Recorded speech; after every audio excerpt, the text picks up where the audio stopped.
Hey, good morning. This morning on a Monday, I am fired up because, well, it is Monday and we got sports.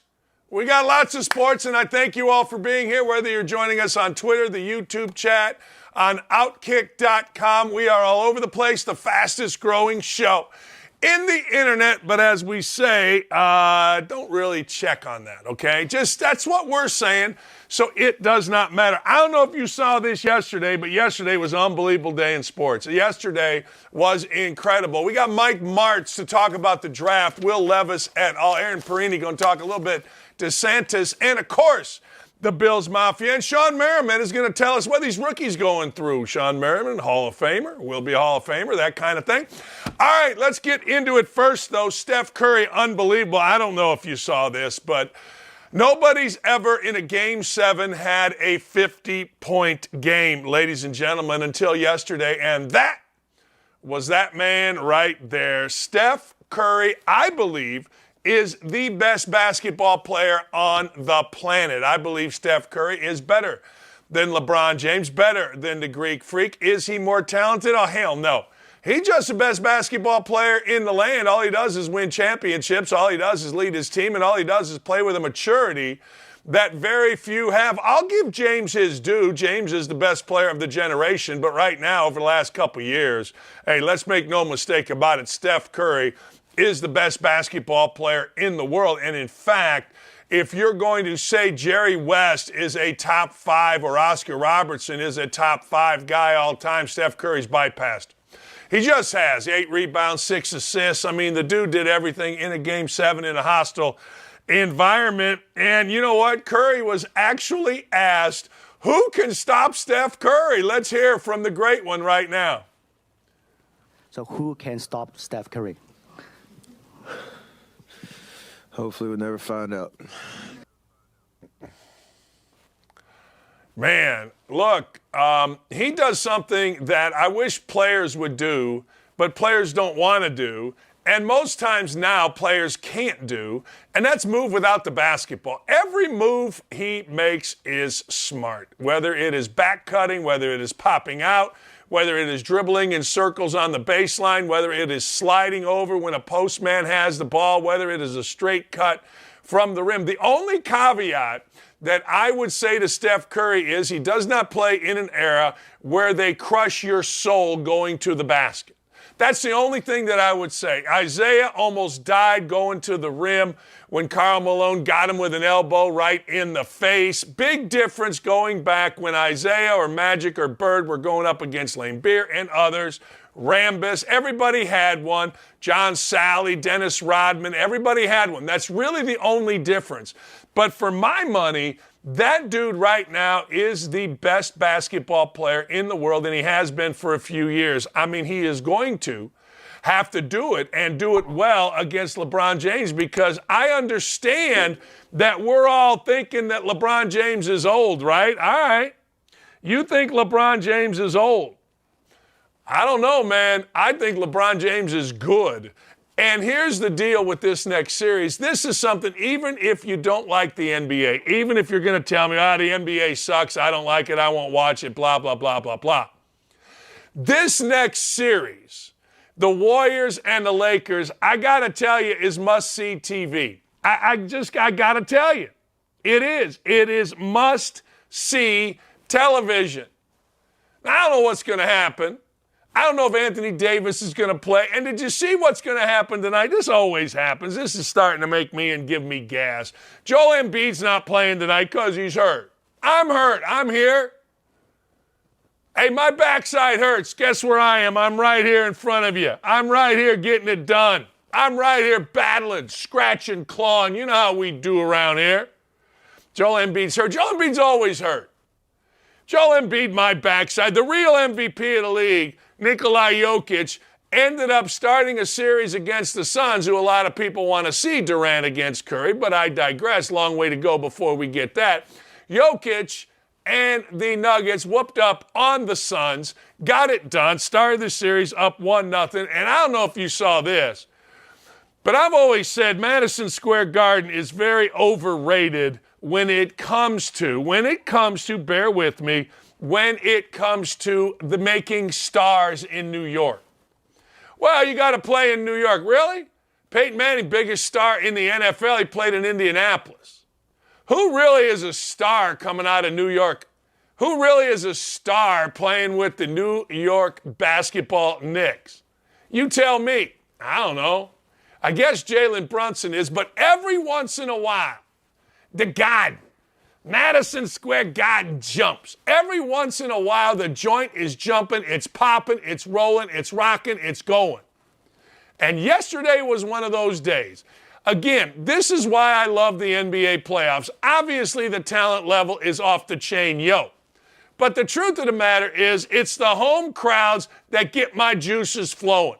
That's right. I stand up for the home crowd, man. I thought what Curry did going into Sacktown, beating him by 20, was unbelievable. If you've ever coached, I swear to God this happens. Follow me here.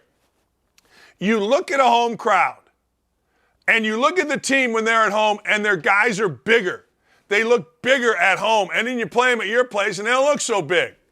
Well, yesterday, Sacramento was going crazy, and Curry just shut them up in the second half. Just shut them up. Yesterday, the Garden was going crazy. And you know what happened with the Garden? Here's what happened with the Garden. What happened with the Garden was this. People left early. They started filing out. Why? Well, because Jimmy Butler and the fellas from the Heat with the best coach in the league, Eric Spoelstra, there I said it, went into the Garden and shut them all up. And that is so beautiful. You know what the sound you want to hear when you're on the road is? The sound you want to hear is nothing. Zero, zip. You don't want to hear a single thing. The sound of silence on the road. I don't hear it. They're all leaving. And you're the road team. That is the greatest sound in sports. People always say, and I'll get to hockey here in a minute because it's unbelievable, the greatest sporting event that people say is the NHL playoffs, the Hardest Trophy. Everybody has these platitudes, right? Everybody's got these things. Well, I'm telling you, and every single player and every single coach will agree with me when I say this, the sound of silence on the road. Woo-hoo-hoo. And then you see them leaving. You see people headed for the exit. And you saw Curry yesterday. He got to hang out and sit. The Heat did not get to hang out and sit, but Jimmy Butler twisted his ankle, and Jimmy Butler is the anti-LeBron James. Jimmy Butler's like, I'm playing. I don't care. Put a little tape on it. I'll go stand in the corner on offense. You guys, Lowry, you guys, Gabriel, you guys go do your thing. Gabe, whatever the hell his name is, you guys do your thing, and I am going to help by just being out here, and it was glorious. Oh, was it good. Hey, speaking of hockey, we might have had the biggest upset in the history of hockey yesterday, maybe in the history of major sports playoffs. Now, look, I'm big, as you know, on hyperbole. I'm really big on it. I'm huge on it. But you know what?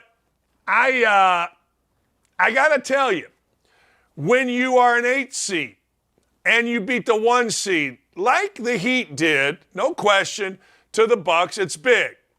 But when you are the 8th seed and you are playing a team with 65 wins and you are playing them down 3-1 in a series best of 7, and you come back and you win 3 straight against a team that had not lost 3 straight the entire season.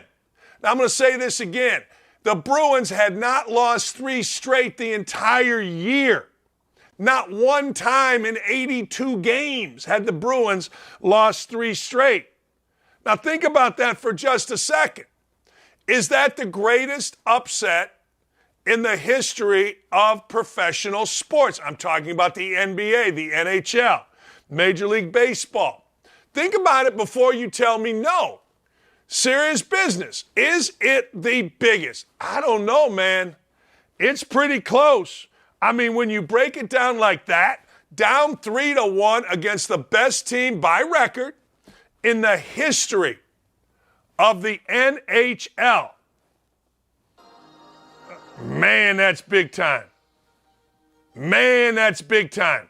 That's big time. That's as big as it gets. All right, let's hear from some of the members, the goalie of the Bruins. Sad. You're going to see sadness here.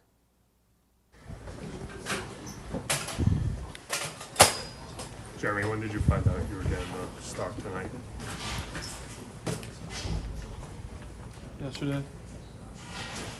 Sway, what's the emotion like? This is obviously a very close group. What's it like?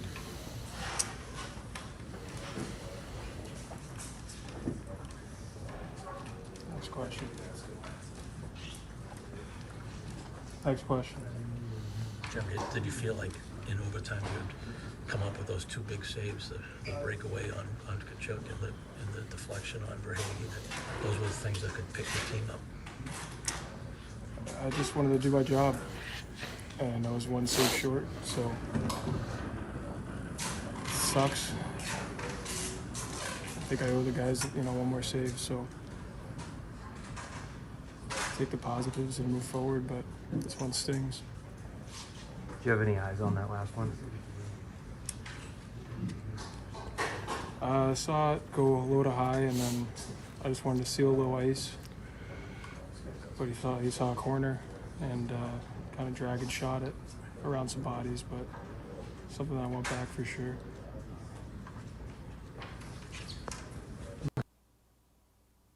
That's the goalie. Yeah, you need one more save, but you know what? You didn't get it. And my friend Brendan King, who I worked with at 107.5 The Fan, and I'm being literal here, I only know one Florida Panthers fan, and it's Brendan. He's the voice of the Chicago Cubs single A team, the South Bend Cubs, and I was so happy for him. He was texting me last night going crazy. What a freaking series. Man, oh man. So there you go. I think it's historic. I do. I think that it is one of those deals where you could say that this is the biggest upset when you combine it, when it's 3-1. I think you can say it's the biggest upset in the history of sport, in the major sport. I mean, there's some other things like, Chaminade beating #1 Virginia, that kind of thing. But in major sports, in our professional sports lives, you tell me a bigger one. I will listen. Listen. I don't have it here. Some guy died. That's how Dakich looked after being trounced by New Albany. Trounced. We lost some free throws at the end. I digress. All right. Is the NHL fixed? I want you all to watch this now. Watch this very closely and tell me what you think. Right here. Watch this.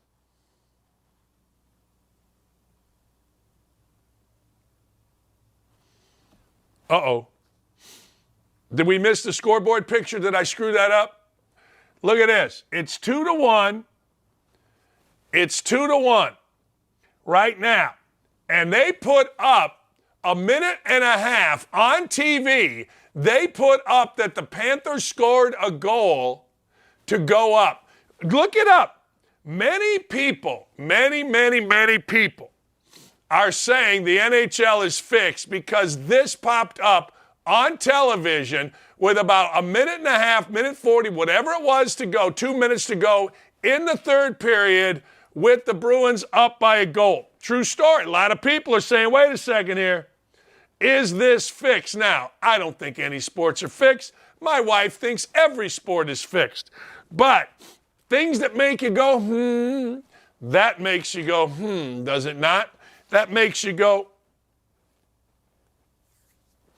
And when I go to the beard, there's something afoot here. When I go to the beard, there's something going on here. All right, I got to ask you a question. We're going to talk about Brittney Griner right now. So Brittney Griner returns to practice, and we're all supposed to give a rat's ass about what Brittney Griner thinks, all right?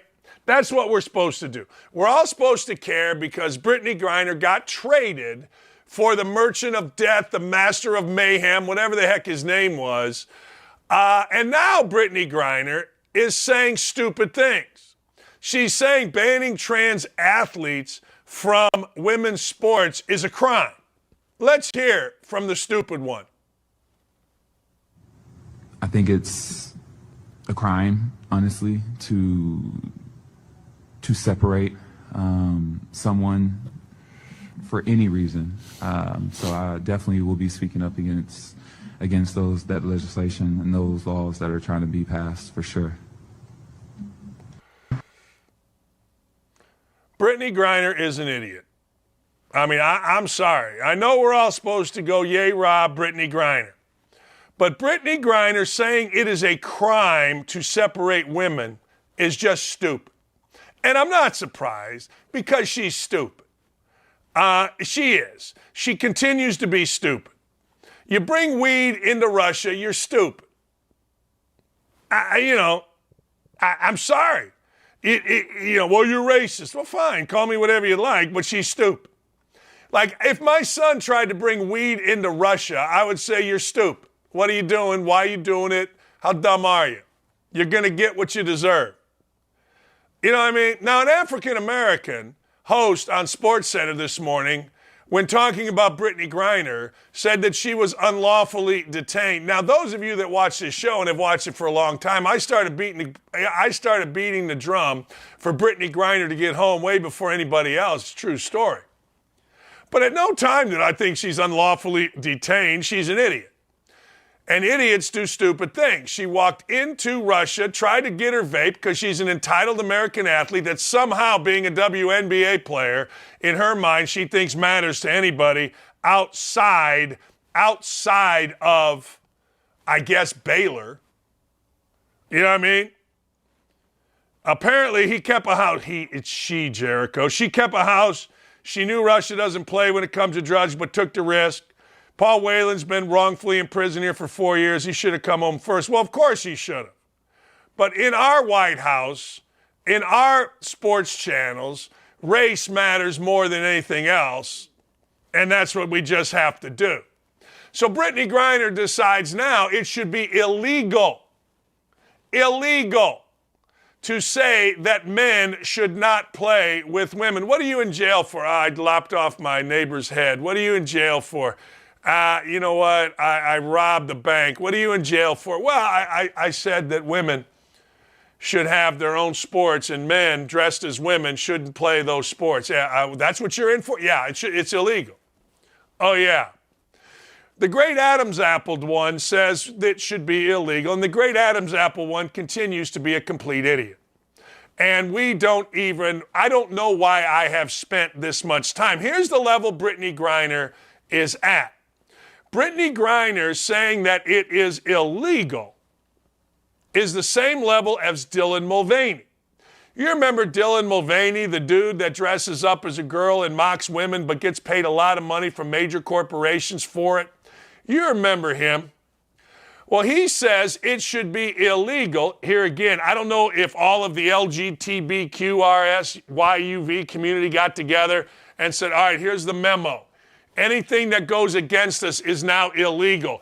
Before, it used to be dangerous and hateful and puts transgender people in peril. Well, after we've seen transgender people start murdering with manifestos, I think what happened here is the transgender world got together and said, no. No more of it is putting transgender people in peril. No more is it hate and makes it dangerous. No, let's get rid of that. Look at that Adam's apple. Let's get rid of that. Let's go now towards illegal. Let's fight it through legislation. I'm telling you, this is what happened. Nobody else in the world is going to tell you this because no one else is allowed to. But because of OutKick, I'm allowed to. I'm telling you that's what happened. Remember, every single thing that you said negative or implied negative to transgender people in the transgender world was met with the word hate. And this is about 2 or 3 weeks or 4 weeks ago. Then all of a sudden, the idiots started shooting up places. That's right. And the idiots isn't just transgender, it's whoever shoots up places, so stick it. Started shooting up. All of a sudden, transgenders got a manifesto of hate, of murder, which may or may not be released to the general public. So now, all of a sudden, what happened? We better change the narrative. That narrative isn't going to work anymore. Hang on. So now let's go with legal. That's exactly what happened. And it isn't a coincidence that Dylan Mulvaney and Brittney Griner both started using the word illegal. Transgender folks got together, changed the wording, changed the code. I'm telling you. And if you don't think that's happening, I can't help you, because of course that's happening. And if you don't think it's true, then good for you. I only tell you what is going on. I'm going to get to the draft. Let's get to it right now. So the NFL draft happened. And I don't know if you saw this, but did you know that Mel Kiper, who I really like, got one in his mock draft? My friend David Kaplan of WMVP in Chicago, longtime friend of mine, said the other day, these mock drafts are crap. These mock drafts are garbage. None of these guys knows anything about what they are talking about. And guess what? They're right. Let's look at some prominent mock drafters. You ready? Mel Kiper, 1 out of 31. Pete Prisco, 2 out of 31. Peter King, the great coffee guy, 2 out of 31. Peter Schrager, 2 out of 31. Todd McShay dominated, 4 out of 31 right. But the greatest, the king, is Daniel Jeremiah. He got less than 20% right, 6 out of 31. So when my man David Kaplan says that these mock drafts are crap, he ain't wrong. Mock drafts are hard. Mock drafts are really, really hard. All right, let's look at some picks. Will Levis. You know, Will Levis, I would fire my agent. 100% fire my agent. You put me out there, somehow you thought and was told or whatever that I was going to be a top 5 pick, so I got all gussied up. My mom, my sister, my girlfriend, everyone wore their best spaghetti strap, show my boobs dresses, and I had to sit there like an idiot all night. You're fired. That's what I'm doing. But he got saved, ladies and gentlemen. He got saved by a team that he's going to play. You don't draft Will Levis when you already took Malik Willis if you're not planning on playing Will Levis. You don't draft Will Levis in the second round with the 33rd pick. He got lucky. He got very, very lucky. He's going to an organization with a coach in Mike Vrabel that isn't going to tolerate stupid, that isn't going to tolerate weird, that isn't going to tolerate me. Not going to do it. It's going to make him be a pro. It's going to make him learn from Tannehill, who is a pro. And he's going to get every opportunity, maybe this year, maybe next. I don't know. But that is a win for Will Levis. He probably doesn't know it. He's probably still sulking. He's probably still getting a lot of hate from people. But I got to tell you, just like Aaron Rodgers going to the Green Bay Packers years ago, this is a big-time win for Will Levis. Julius Brents went to the Colts. Now, Julius Brents is from Indianapolis. And right there, you can see Julius Brents is behind the receiver, and he's pass interfering. Julius Brents is the prototypical Colts draft pick. Prototypical. A little slow, human interest story, and everybody in the media says it's the greatest pick. Our guy, Chris Ballard, backed up. He backed up because he wanted Julius Brents and knew he could get, quote, better value. You know, it is amazing listening to Colts fans. Well, you're just a hater of Ballard. I'm not a hater of nobody. I'm a lover of winning. And this operation here with the Colts is on its 5th head coach, 7th quarterback, 45-52-1. That ain't winning. So this guy is typical. We drafted here in Indy Rodrigo Blankenship. Where's my shades? He of the weird glasses and played with Legos. Rock Yassin was a draft choice. And everybody, he was a wrestler in college. Now this guy played at Warren Central High School. And, of course, our idiots, guy Stephen Holder, well, this is a typical Ballard draft choice. Traits, yeah? Typical Ballard draft choice goes 45, 52, and 1 in 6 years. So maybe they should do an atypical Chris Ballard draft choice. But good for the kid. He gets to go home. Yay, rah. Jonathan Mingo. Jonathan Mingo gets to join studs like DK Metcalf, Treadwell, and others from the University of Mississippi. You come out of the University of Mississippi and you're a wide receiver, I think I'm drafting you just because. Seriously. Why you draft? Just because. Just because everybody that comes out of the University of Mississippi is a wide receiver that's highly regarded, ends up playing great. Just because. That's what I'm doing, just because. He would be my just because draft choice. Colts need a wide receiver. They need a stud. They didn't take him. They took a corner with Chris Ballard traits. Chris Ballard traits means you know how to lose. And as you saw, this guy, I like his eyes on the ball. He's pretty good. Hendon Hooker to the Lions. Interesting.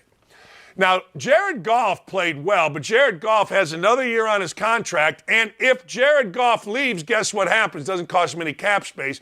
And now they get a chance to see if this kid coming off an ACL can get right and get to playing. Me likey the pick. Why not? I would, no question. This dude seems like a big-time leader, seems like a very accurate passer, seems like a great dude. And he goes to a team where he doesn't have to be right now. Maybe middle of the season if something happens with Goff. But, man, Hendon Hooker, you got lucky as well. Because if you're not going to be a top 10 draft choice as a quarterback, then you're probably going to go to a team that has a quarterback. You know, Will Levis got lucky, 35-year-old Tannehill. And this guy got lucky. Maybe he sits for 3 or 4 years. Problem with Hooker, if he sits for 3 or 4 years, then damn. He's damn near 30 years old. That's a big difference there. But anyway, they liked him enough to take him even though he was injured. I got my book here. That's right. These guys are unbelievable. I don't even know who they are. No idea. But a friend of mine, Kent Sterling, gave me scouting services. Our lads.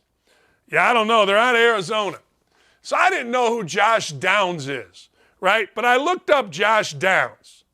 And here's the deal with Josh Downs. He's little as hell with a big old helmet. All right, but here's what I liked. I liked him a lot. Yeah, he's little, so press coverage may affect him. All right, that's fine. But here's what I like. He can get open at 3 levels, is explosive, changing direction. That's what this guy liked. What has 2 thumbs and wants speed? This guy drops an early problem in his career. All right. Well, if you had drops early in your career, good. Don't have them late. Drops came in spurts. Limit exposure. He's the prototypical slot receiver who has all of the movement traits, toughness, and ability after the catch to come into the league right away and provide much needed third down security blanket. Yeah, I like it. Will create and lengthen separation. Yeah, I like it. He was a triple jumper, which means he's fast. He was a long jumper, which means he's fast. Can do damage after the catch. I like it. I like these guys. Look at his book. Look at how small the print is. I don't know these guys, but you can turn any page. This has some information. Scouting Services, Our Lads, 2023 Guide to the NFL Draft. I do my research. Look, if you guys are going to show up every day for this show, then I'm going to give you a little something, something. All right, when we come back, greatest show on turf was ran by the great Mike Martz, one of the great offensive minds. I want to get into Mike Martz's thoughts. What does an NFL quarterback need to be all about when he comes into the league? Who has the best chance for success? Is it Bryce Young? Maybe it's our guy, Anthony Richardson. We'll be right back. Yeah, folks, we are still talking about Bud Light, and here's why. The apology from Anheuser-Busch CEO Brendan Whitworth late last week wasn't a freaking apology. I'm not going to read the whole statement because, quite frankly, it's tone deaf and skirts the entire point, which leads me to believe this woman may have written it, But basically, CEO Brendan Whitworth said the company never intended to divide people, peace, love, inclusion, blah, blah, blah. Let's go, Brendan. You missed the whole point. And it's really so simple. Acknowledge that the partnership with a man who puts on a prom dress and pretends to be a teenage girl was a really stupid marketing move, and it pissed off your actual customers. It's that simple. But this apology, or lack thereof, has divided even the conservative community, with a very unlikely voice coming to Bud Light's defense, Don Jr. Anheuser-Busch totally shit the bed with this Dylan Mulvaney thing. I'm not, though, for destroying an American and iconic company for something like this. Trust me, the memes have been so good. I'm sitting there chomping that, like, I want it. But like when I actually look into it, I'm not going to blame the whole company for the inaction or the stupidity of someone in a marketing campaign that got woke as hell. The company itself doesn't participate in the same leftist nonsense as the other big conglomerates. Frankly, they don't participate in the same woke garbage that other people in the beer industry actually do, who are significantly worse offenders when I looked into it. They'd be one of the more conservative-leaning companies in America. So they've been put on notice. I'm leaving them alone. I think you should probably do the same. If they do it again, they've been warned. But in the grand scheme of things, man, Anheuser-Busch, a lot less woke than the rest of corporate America. So I don't know that we want to kill the guys that are the least of the offenders. So Don's perspective is that the Anheuser-Busch brand and family has been pretty good to Republicans over the years, so we should cut them some slack. I disagree.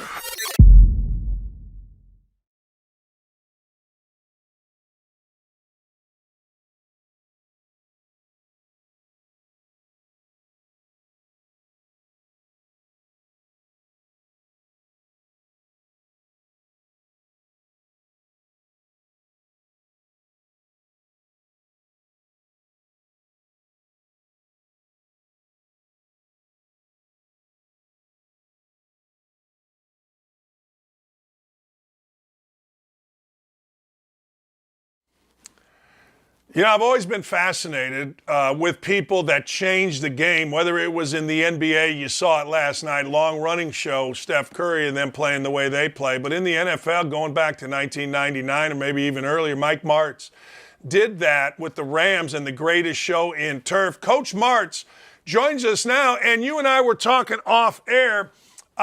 You mentioned speed and attitude was something every day, particularly speed, right? Yes, absolutely. You know, people used to think that we had the fastest receivers in the league, and I don't know if that we did or not. You know, I'm sure there were some faster, but we practiced. Practice was harder for our during the week than the game was, particularly at wide receiver. We were just in better shape than everybody else in the league. So when we played in the fourth quarter, you know, they were just getting going, so to speak. We'd wear guys down. The fourth quarter, they were just as fresh as they were in the first quarter. They were in magnificent shape. And that, you know, when I was coaching in college years ago, you know, the Russian track team, you know, 3 on, 1 off kind of a deal. And the overload principle and with your legs and running, I'm a big believer in that stuff. And I don't know if the league even let you do what we did then, but we were hard on the receivers in practice. But once they got to that point where they're really conditioned, and they felt like, you know, they could just do anything, then it paid off, and then they wanted to be there all the time, you know. Yeah, success breeds success a lot of times, particularly when the money gets better as you get better in the NFL. Right. Yeah. You know, the quickness and the change of direction comes with the speed, you know. Like I said, when you get guys on deep balls that are running the same speed all the time, and we had a lot of deep routes now, and you didn't see our guys tap on the, you know, point to the sideline and, you know, get me out. That just didn't happen. You know, Isaac and Torrey, they stayed in there. They didn't come out of the game, you know, and unless they got banged up and had to come out briefly. But I can remember Isaac ran 2 deep balls, caught a deep ball, and he looked at me on the sideline. He was going to come out for a breather, and I knew what play we had to have, and he had to run it, so I pointed to the huddle. He jogged in the huddle and caught a touchdown. He was exhausted. I love it. Hey, I love it. Hey, Coach, quarterbacks come a variety of ways. You know it better than anyone. I mean, Kurt Warner comes off, his story is well documented, undrafted, all that kind of stuff. Now you've seen the number 1 pick. Colts go number 4, number 2 pick Stroud. What are some of the challenges facing those guys that are picked at the top of the draft? I think the biggest thing is adjusting to the speed of play in the league. The pass rush is so different. The first time I saw it coming from college, it shocked me.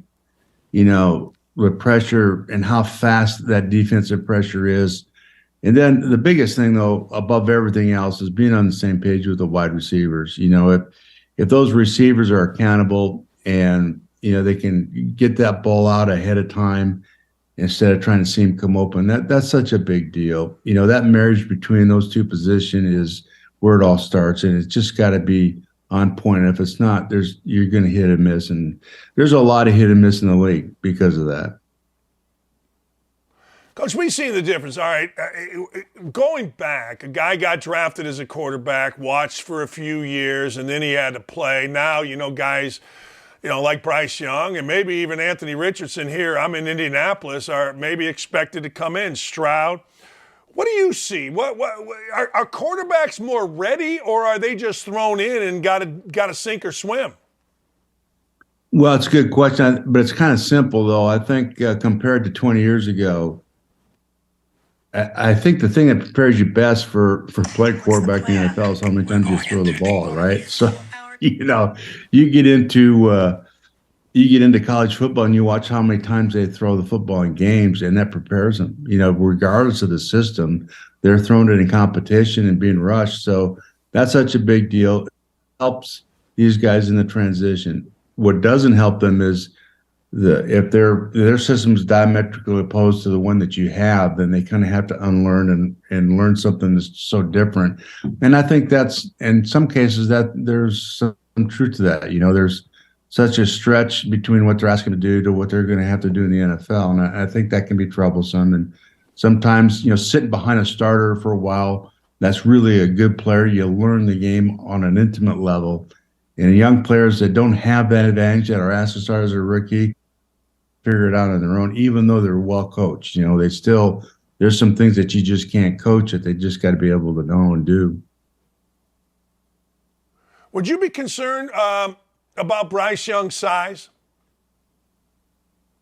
Not really. I think it was going to be an issue. It would have been an issue in college. I keep hearing it's a projection, and that always bothers me. Now, if there was a history of it, that's one thing. And to say that the speed of the NFL and the collisions are different, they are. But I also know I watch Russell Wilson, and he's smart in how he protects himself, and he's a guy that has stayed pretty healthy for the most part. And I'm not really, to be honest with you. I think sometimes he gets out of the pocket just because he doesn't see things, and that doesn't happen that often, but it does happen. You just have to adjust to him, and kind of play to what he does. But he's such an unusual player with what he sees and what he can do with the football. I would be concerned about banking on something that hasn't happened yet, an assumption that's going to happen, I guess. Anthony Richardson comes to the Colts. There's a lot of conversation about him. What do you see in Anthony Richardson? He's not ready. He's just not ready. He's a guy that's it'll be 3 years, if that, before he's ready. He's just so far away for what he does and what the league is. And maybe they're going to run what he did in college. I don't know, but it's such a difference, especially guys that run well and all that sort of thing. Those are the guys that, regardless of size, they get banged up, as you know. Lamar's a great example of it, So I think in the league, no matter what anybody says, you establish yourself at quarterback because of your ability to throw the football well. And that's first and foremost. He hasn't thrown a lot of passes. I think he has some talent, obviously, but when the first thing you start talking about a quarterback and what a great athlete he is, that bothers me. And I haven't seen enough of him to say he can't be a good passer or not. But just what little I've seen, the correlation, it isn't a big correlation to the NFL, but it's going to take some time. He's certainly a very talented guy, but does he have the skill as a passer? I don't know. Coach, let me go back in your history in the NFL. How many guys, I had a 35-year defensive coordinator tell me, Dan, what ends up happening is guys play the same way on Sunday that they played on Saturday. It just ends up happening. Now, I don't know if you agree with that or not, but how, in your experience, how much do guys actually improve if they are very inaccurate, like Richardson was coming out of college? I think you can help them to some extent. There's got to be a lot of off-season work, and they can't do that with them anymore. They got to get some knucklehead from bejesus out there to work him out. Some guy that thinks he knows something about throwing football and doesn't. And that's not going to help him. So, I think there has to be a lot of off-season work, and I've been through that with some guys, and you can help them a lot. The more accurate they become, the more confident they become, which helps their accuracy continue to get better. It's hard to measure. Some guys just can't make that. I think that, there's a reason why they didn't throw a lot of passes. You know what I mean? They're probably concerned about it, and that's a bad message to the quarterback. And so I think he's going to have a lot of work in the offseason, a lot of work with wide receivers and accuracy and balance and, flat shoulders and all those good things that you want to see out of that quarterback. It's a little bit like it used to be 20 years ago. Guys that don't throw the ball a lot coming out of college, they have to have a lot of development, and it takes sometimes 2-3 years, and that may be the situation here. Last thing, and I know you've got to go. Do you adjust? I'm guessing this is a stupid question, but I'll ask it anyway. Do you adjust to Richardson, or does Richardson have to come in and adjust to the kind of proven way that you win in the NFL? Well, I think if you're going to draft him in the fourth pick of the draft, he needs to be able to come in and adjust to what you do. He has to make that transition, and you have to have a plan for him and teach him. It's about teaching. You have to teach him all the little details of that position at a different level than it's ever been, before for him. And you can't, once you go back and cater to him and just do it, he doesn't grow. You got to force him to grow. You got that cattle prod. You're just prodding him the whole way. Life's going to be miserable. If I was coaching him, he'd be miserable for about 2 years, I promise you. But there's a level that you have to get him to, and, they're comfortable with what they know, and they're out of their element. You just got to keep, nope, that's not good enough. That's not good enough. You got to do this, do this, do this. And pretty soon they become something they didn't think they could become. And that's, that's coaching. That's why you do it. But that's what they have to do with him. There's a level. They have to have a plan for him. It's not going to happen overnight. He's certainly talented. And to become a really solid passer, then they've got to have a plan on how to develop that. A lot of 7-on-7 and a lot of hookup with receivers. Coach, I can't thank you enough. I know you're busy, as you should be this time of year. Thanks, Coach. No, thanks for having me. I appreciate it. Well, it's my pleasure. That's the great Mike Martz. Interesting stuff for a lot of you folks that are here in Indianapolis. I think if you listen to the propaganda, this is the perfect fit, blah, blah, blah, blah, blah. But that's why we don't listen to the local yokels around here. That's why we get guys that actually, know. And by getting guys that we actually know, we are telling you what is going to happen. Interesting stuff. It really is. And look, if you're still arguing with me about the Colts, then just stop.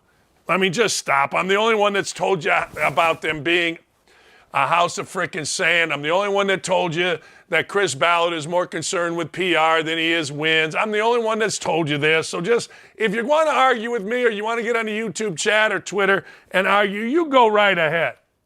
Good for you. God bless you.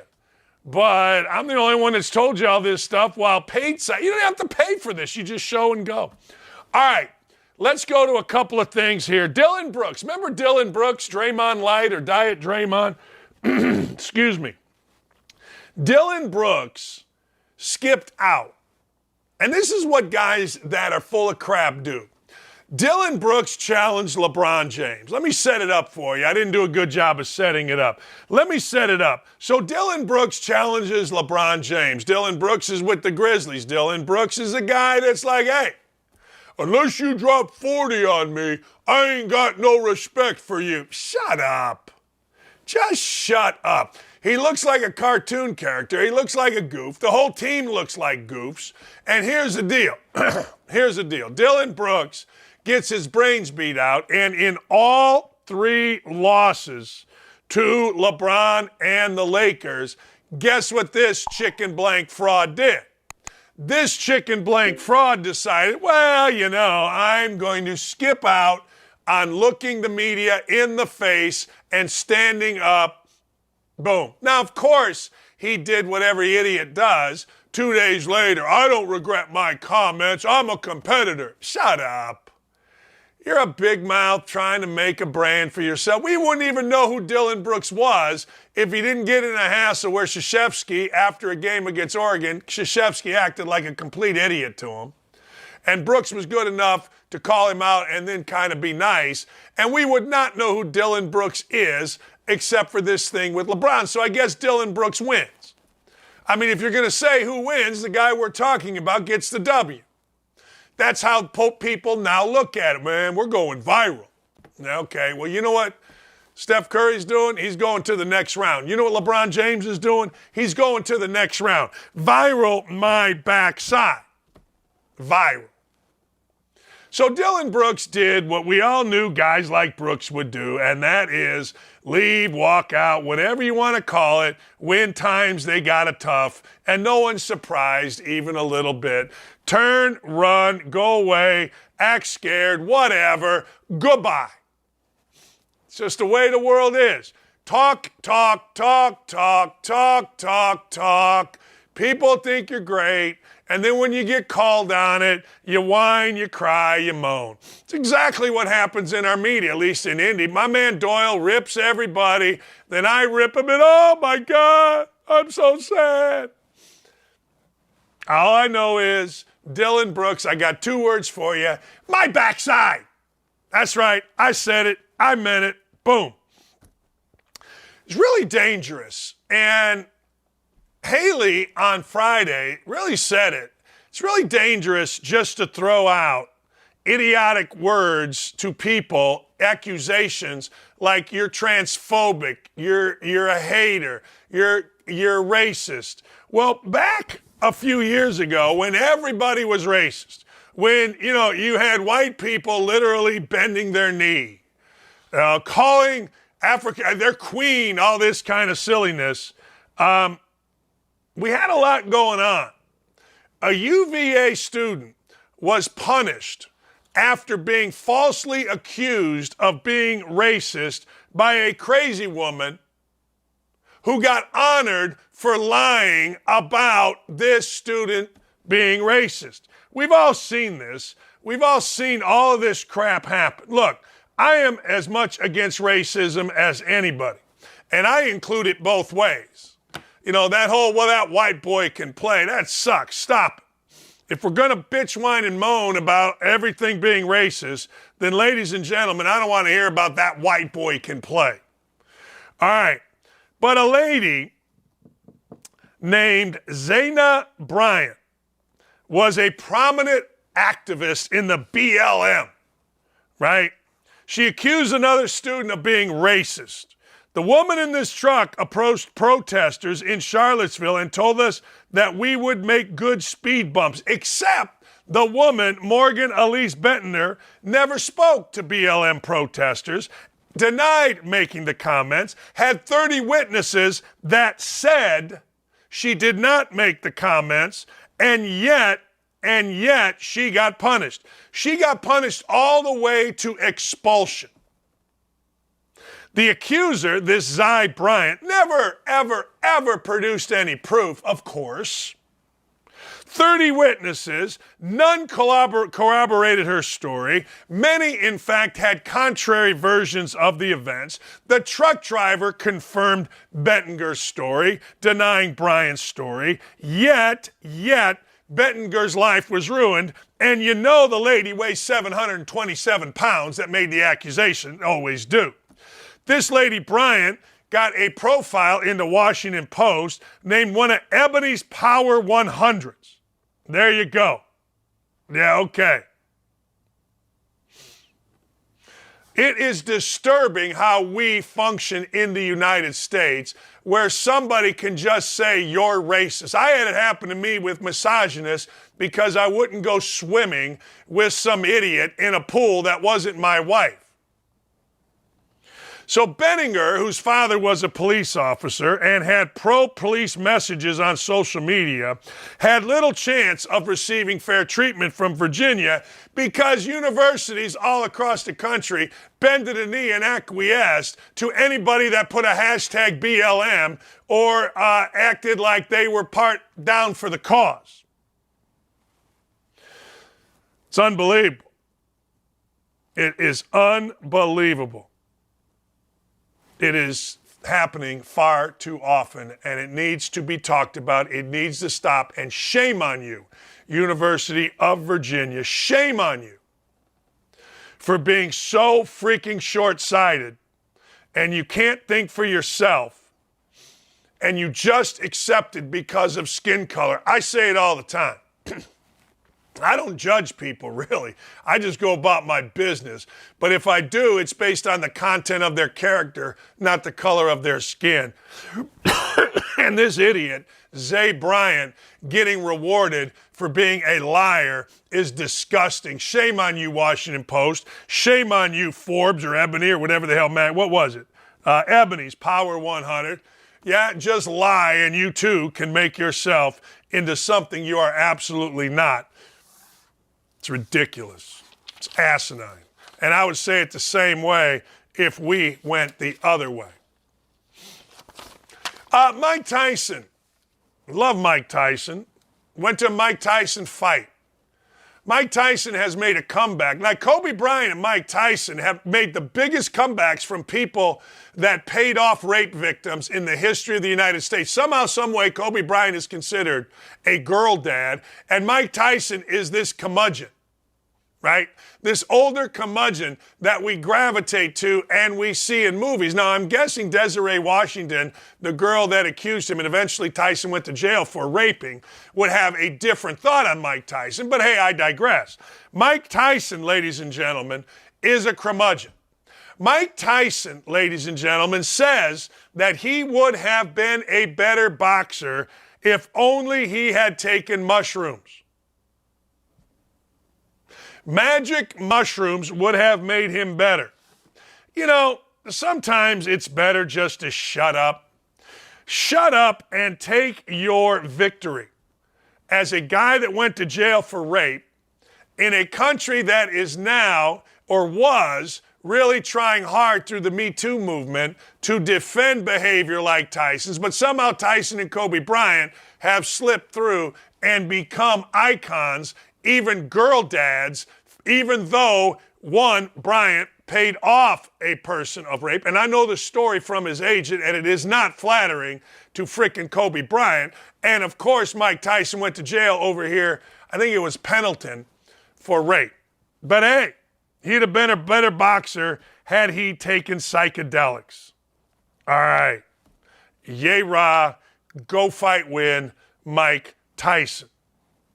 The world we live in is very, very, very weird, and Mike Tyson and Kobe Bryant absolutely put us in the weirder than weird, can't believe it's actually something that we are currently doing in our country category.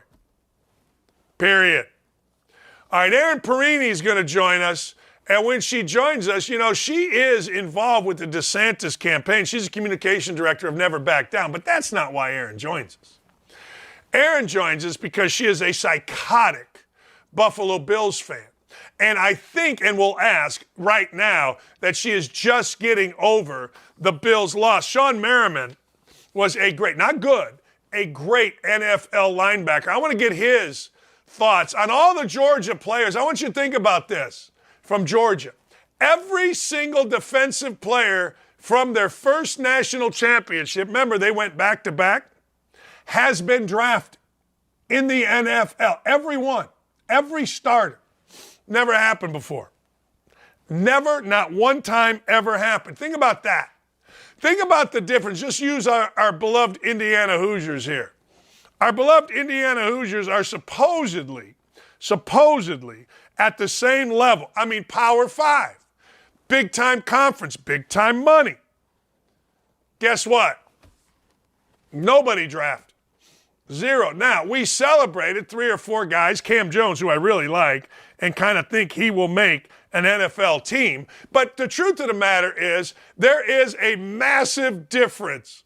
Man, and I know it just means more in the SEC, and I know it couldn't mean less than in Bloomington, but still, you're supposed to be on the same level. And a couple years ago, my beloved Hoosiers were all the rage because everybody liked Tom Allen.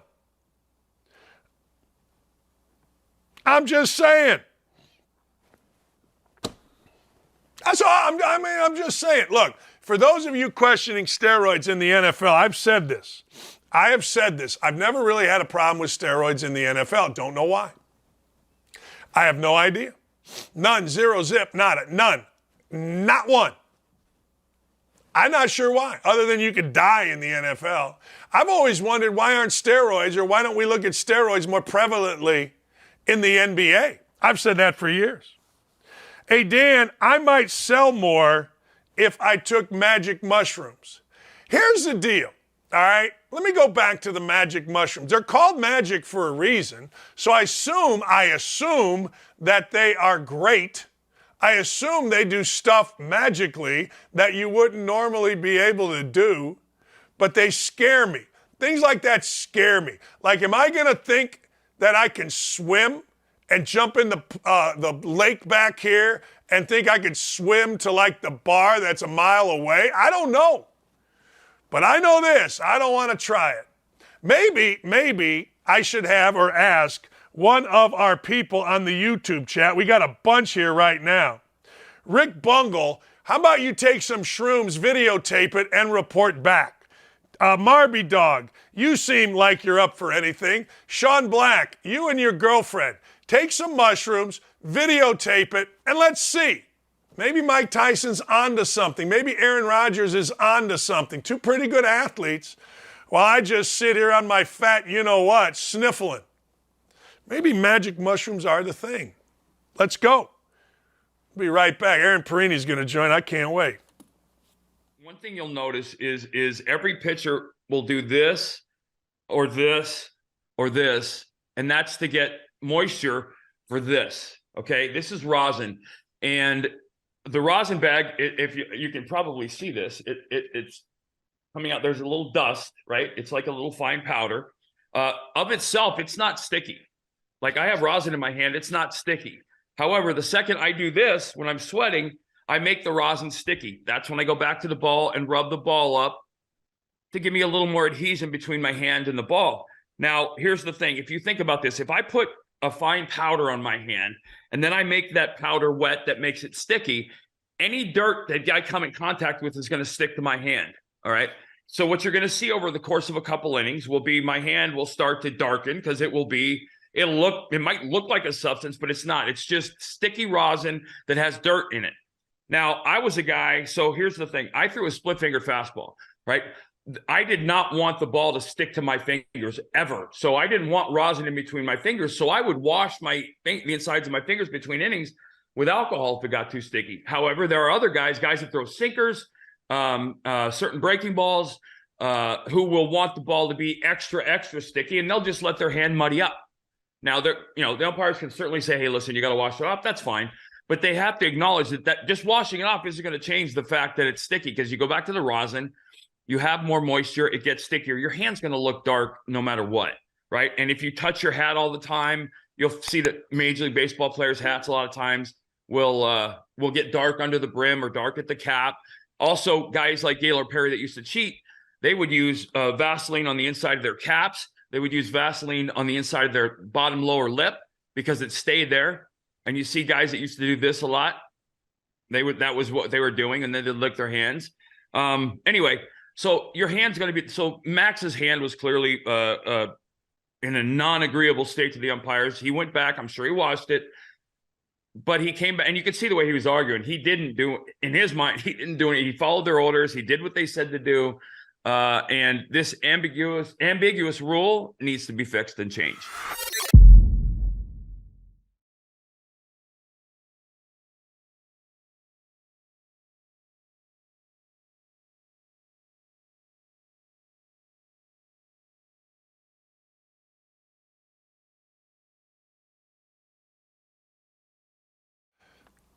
You know, she is one of our favorite guests because passion is what Aaron Perini has.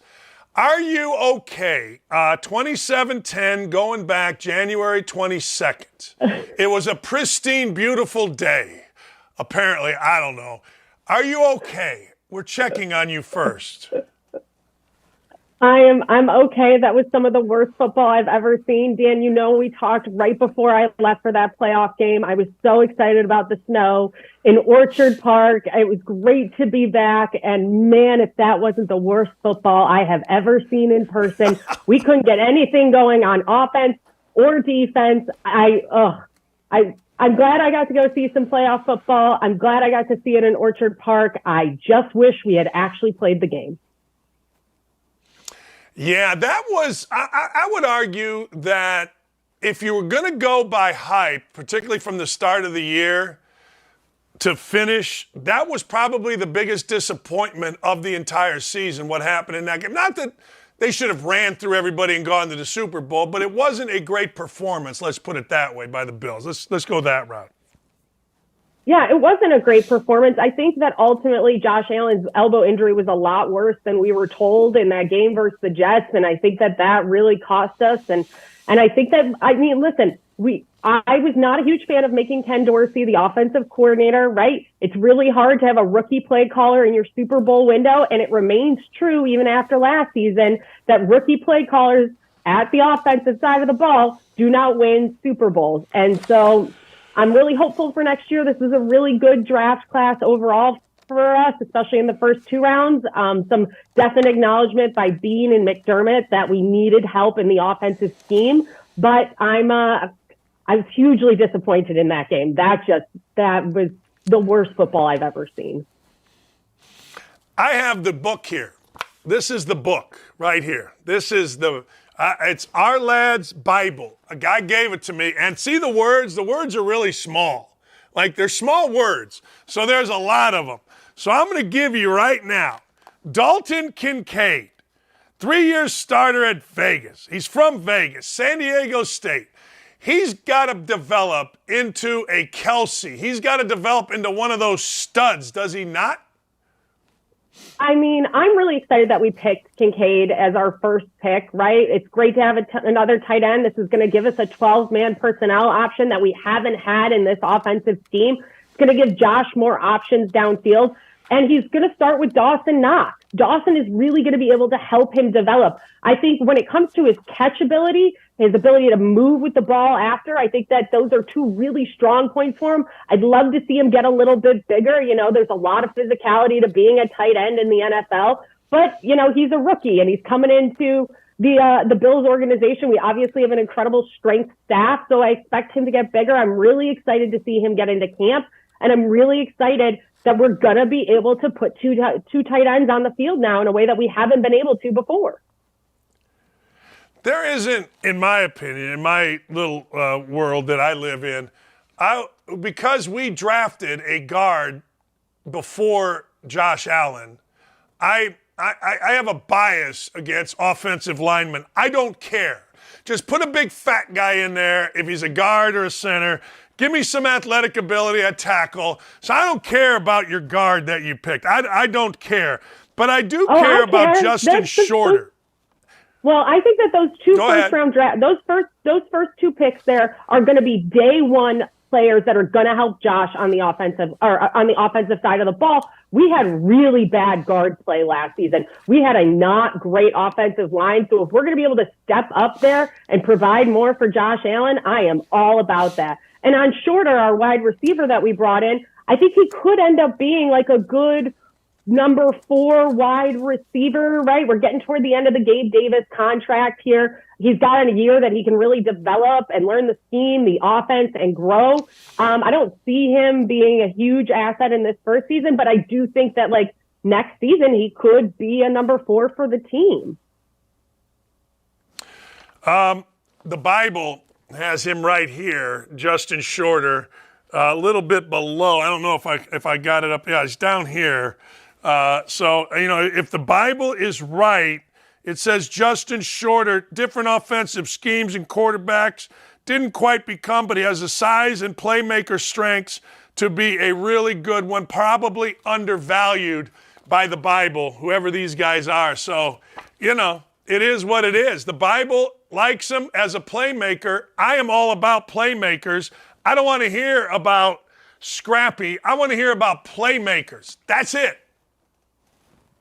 Hey, I think we've got some good options here. I wasn't really excited that we brought in another guard later in the draft, that we brought in a linebacker. Do I like the idea that we're going to have maybe 3 linebackers that we can move? Yeah, maybe. But I think that was a waste of a pick to bring in another linebacker. We have Matt Milano. It just wasn't an asset set that we needed. And I am excited to watch Matt Milano pile drive Aaron Rodgers the way he did Mike White this last season. Everybody knows Matt Milano is my favorite Buffalo Bill. I'm very excited to see what happens this season, but I think that was a wasted pick, and I think the guard we took later on out of Ole Miss, I think that might have been another wasted pick because we're going to carry 9, maybe 10 offensive linemen on the roster, so we'd have to have an injury somewhere for that guy to make the active roster. So I wasn't super excited with how things finished out, but Bean did a good job on Saturday moving around trades and picks and things like that. So I think we walked out overall acknowledging that the offense needed more support, that Dorsey needed more support there with the talent in the line and the tight end,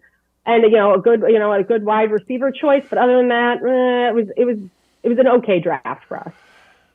That's why people love you, because you're not afraid to tell them what's what. Wasted, pick this, wasted. All right, I don't think that I'm going to give you my answer first. I'm going to say no. All right, to this question. Do you believe the Buffalo Bills will have to live with the expectation of being Super Bowl favorites coming out of an incredibly tough AFC? This season coming up, I don't think that the Bills will be the favorites to win the Super Bowl. And me neither. I think the AFC is significantly better than the NFC, and that continues to be true. I really want us to win a Super Bowl. I have wanted it for the totality of my life. And I'm hopeful that we can get there, right? There was a lot of frustration at the end of the season. You saw it with Josh. You saw it with Diggs.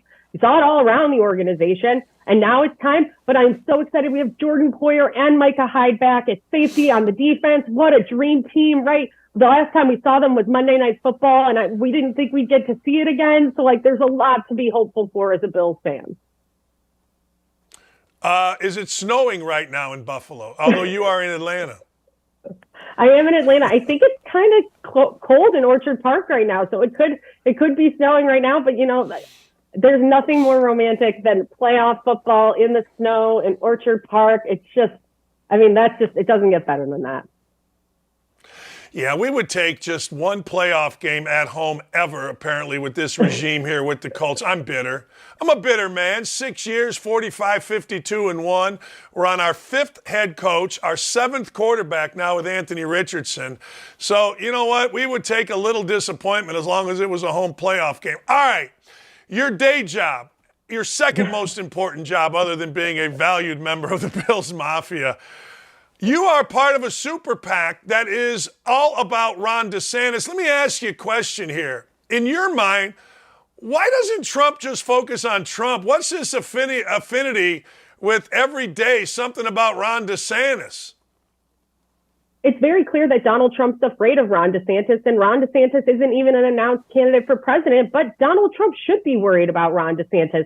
When you look at the two men, when you look at their records, it's very clear that should Governor DeSantis get in the race, he will be a formidable candidate. When you look at COVID lockdowns, you saw Donald Trump and Anthony Fauci hand in hand trying to tell Ron DeSantis to shut Florida down, to keep kids out of school. And now you're seeing, Governor DeSantis stood up, put Florida first, put families first. And the economic success, the absolute success that has come from pushing back against the heavy hand of federal government, you're seeing that in Florida. Yeah, Donald Trump is worried about Ron DeSantis because record for record, you see huge amounts of success with Governor DeSantis' very unapologetic approach to making sure that he leads and that the policy is what is important, not the public opinion. Public opinion clearly comes into his favor in the long run. We saw an almost 20-point landslide in his reelection in 2022 in Florida. Yeah, if I was Donald Trump, I would be worried too, because it's very clear that Ron DeSantis is going to, if he gets in, going to make it a very competitive primary.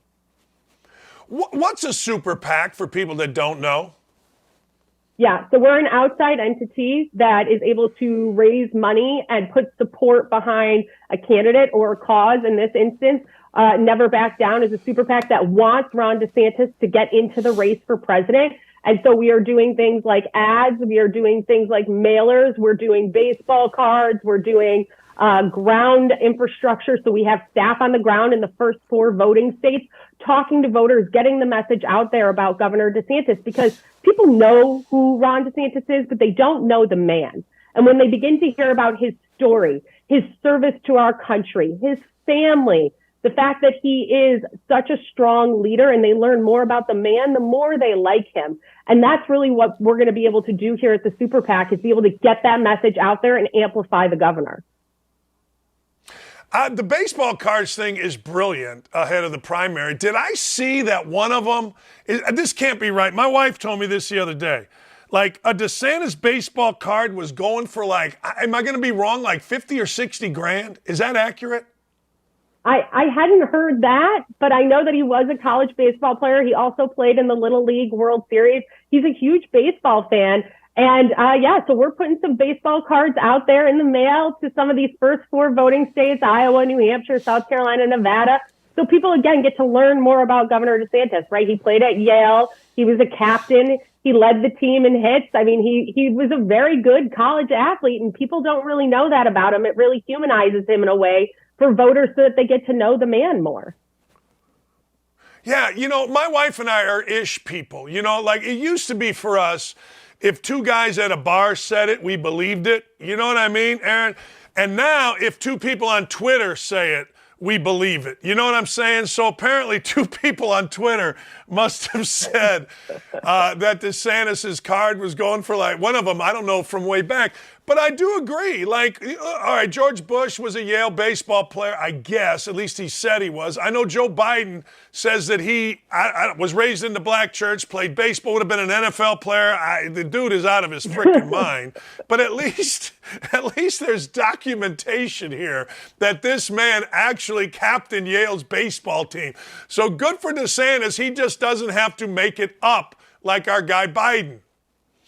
It's true. Governor DeSantis is a very honest individual, and it's what's made him one of the most popular politicians in the country. He's certainly the most popular figure in the Republican Party, and it's because he's honest.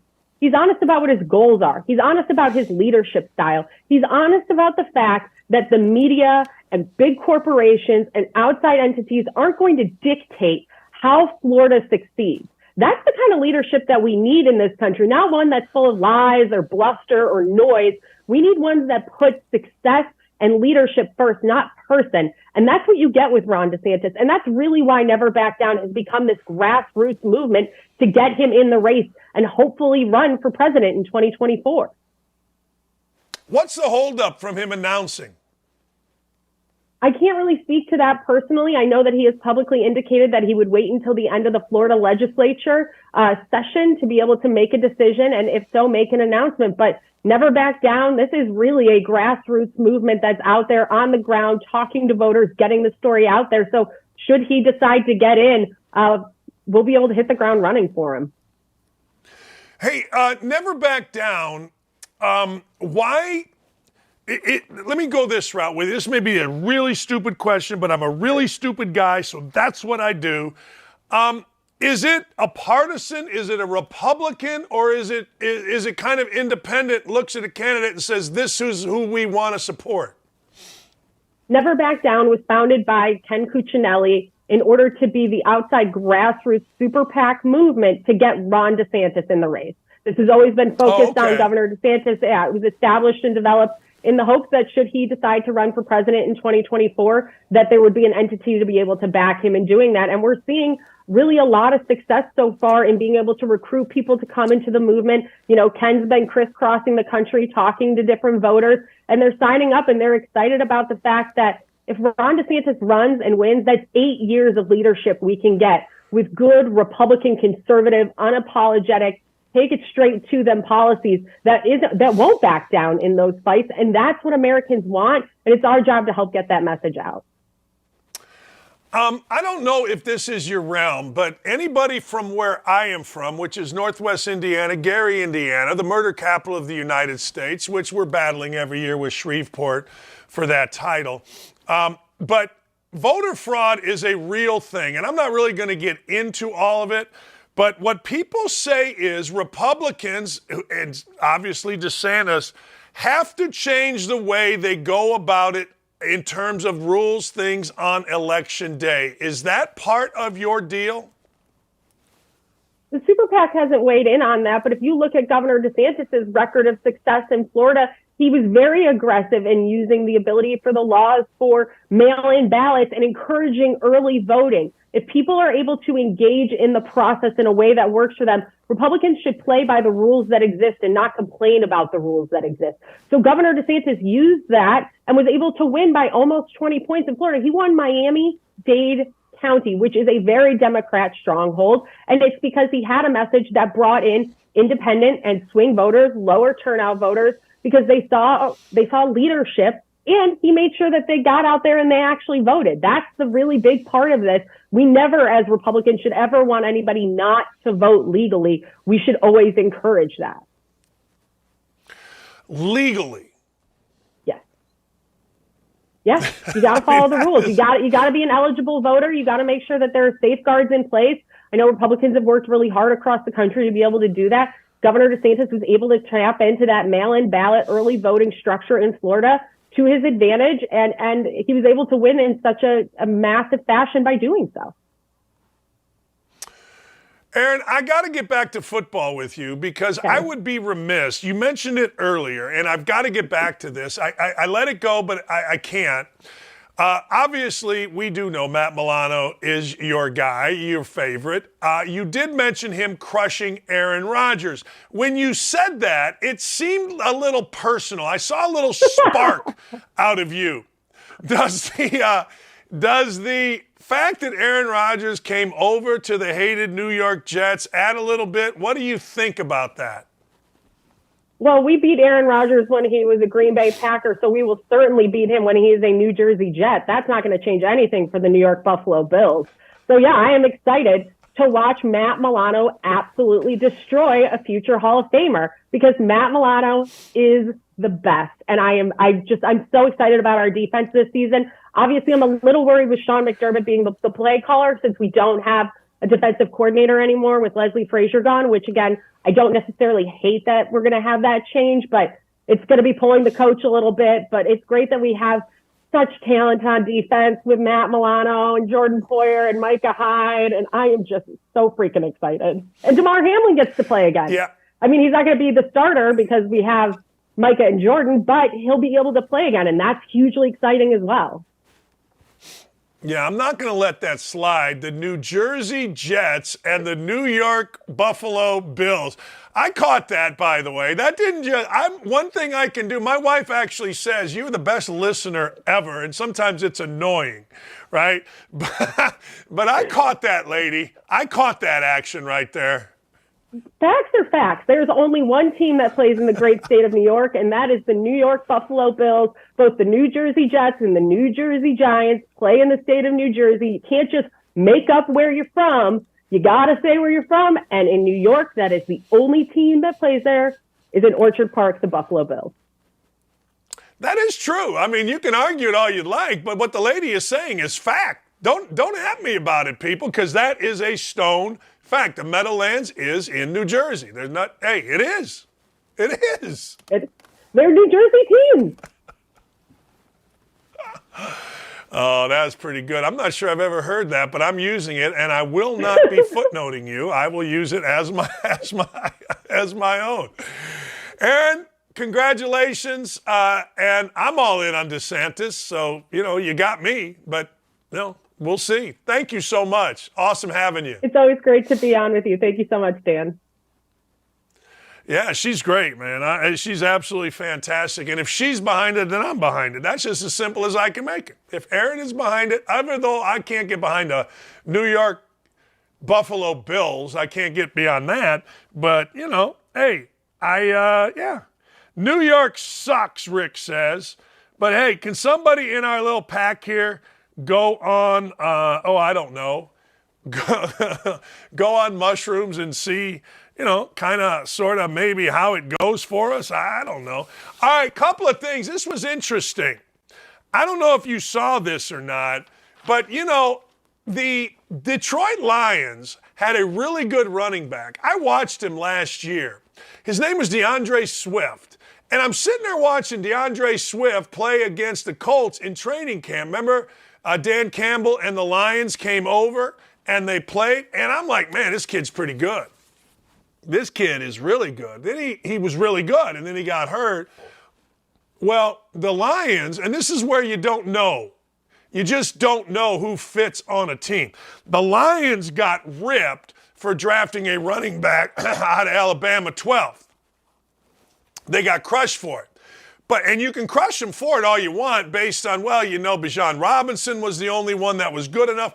But here's what I always say. You don't really know what's going on with a team. And why am I mentioning DeAndre Swift? Well, because DeAndre Swift was traded to the Philadelphia Eagles. Now, everybody's saying, hey, look, this is a great move for the Eagles. And maybe it is because DeAndre Swift can really play.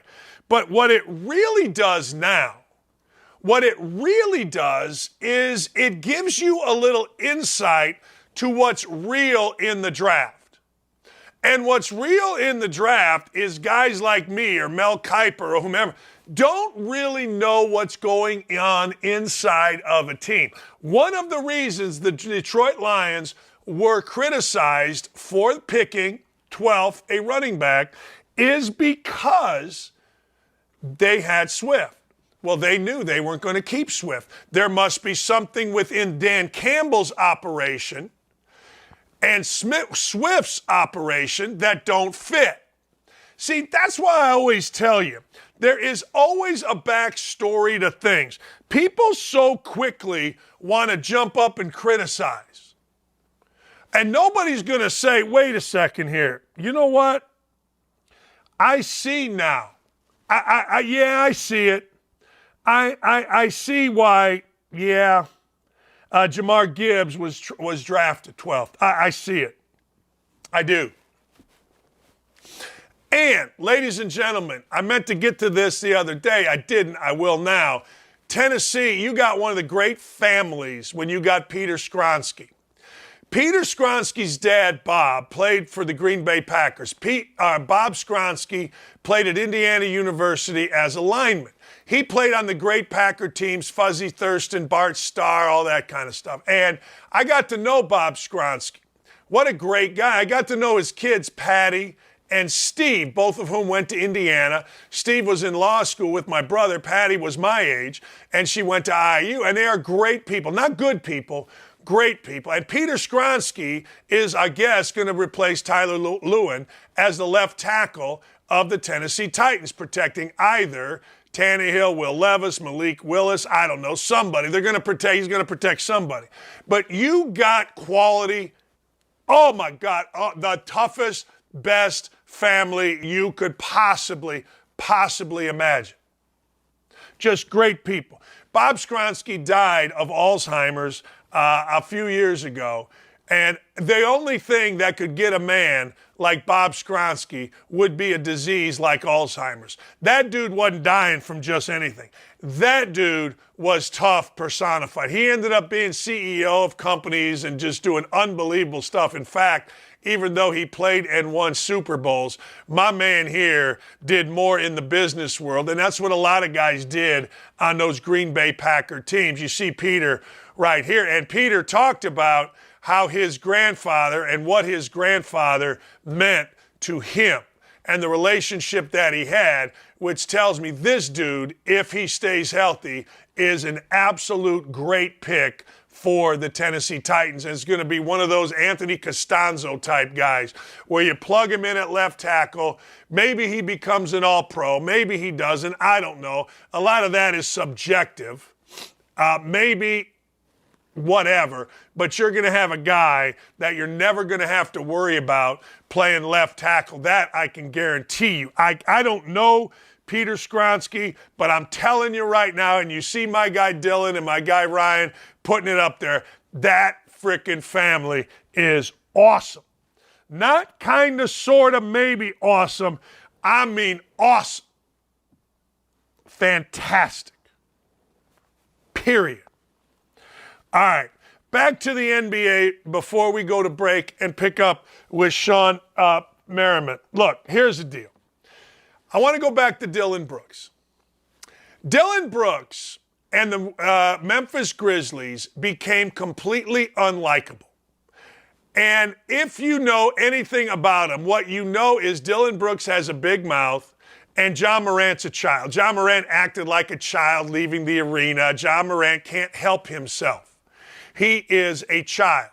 And you do not win in the NBA with children. You win in the NBA, the NFL, Major League Baseball, hockey. You win with adult men. Men, not children, win. You say whatever you want about LeBron James, but he ain't a child.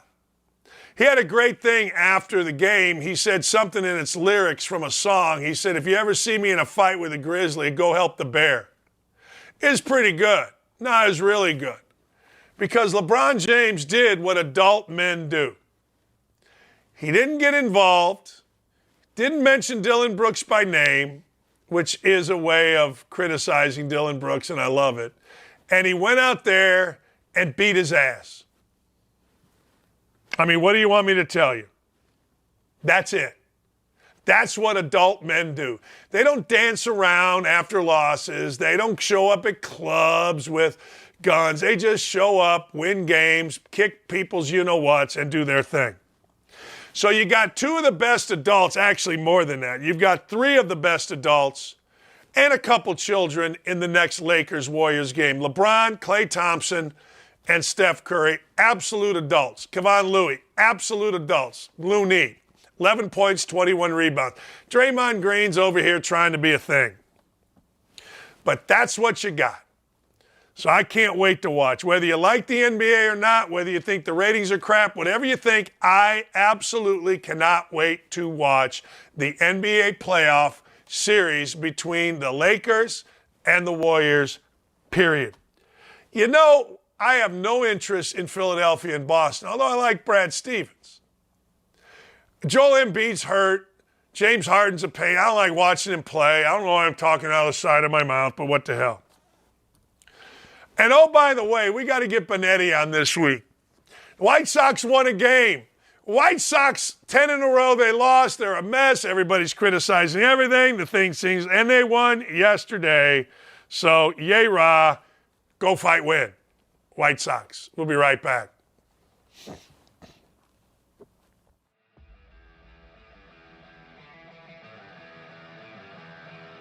Welcome into OutKick the show. I am Clay Travis, your fearless leader. I am going to continue to argue that sports is one of the great unifying forces in all of American life. ESPN is a sinking ship. Democrats are now the party of the white, woke college graduate.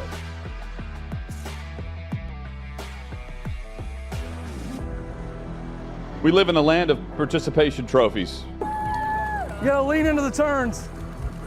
You really gotta lean into the turns. When Leah Thomas walked in that first day, it got silent, and every girl was uncomfortable. Very difficult to go back-to-back years in the NFL with the #1 overall pick. I've been out of LA long enough to have forgotten that libs, no matter how ridiculous the scenario, are gonna live. Another week of inflation, another week with Biden with COVID, and another set of losers to crown. People don't watch the WNBA on TV, in person, on a plane, on a train, on a bus, or on purpose. The scary thing, Tommy, is in the history of this government, I've never seen them give anything back that they've taken. Oh no, they never do. And they won't.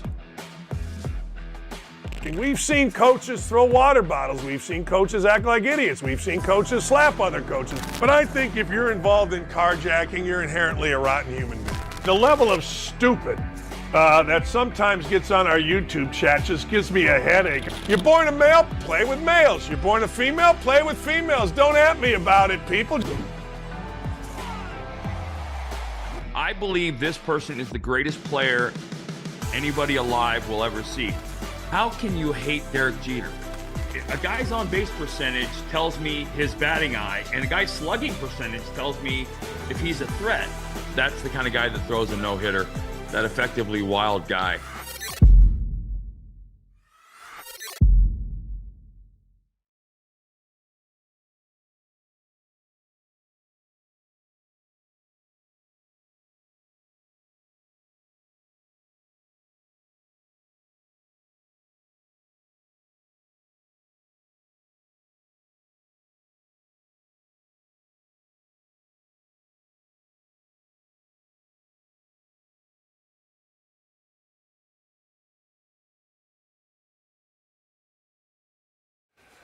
The great Sean Merriman, nice enough to join us. All right, the NFL draft just ended, and every team, like here in Indianapolis, according to our media, we got every great player. We filled every need. Everybody we got couldn't believe they were on the board, blah, blah, blah, blah, blah.